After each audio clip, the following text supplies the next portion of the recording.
Welcome. In front of me is a Gateway GWNR71517 laptop, and in this video I will show you how to boot up into the one-time boot menu on this laptop.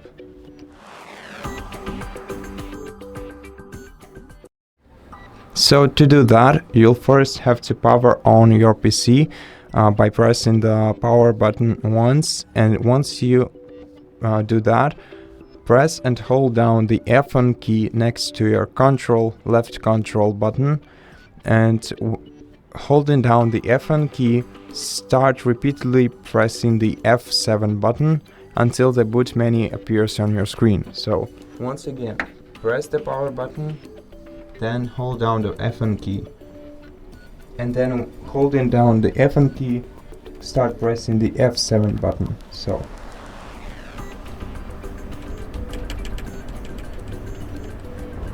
okay, and as you can see, the boot menu appeared on your screen. You can navigate here using your arrow keys and choose to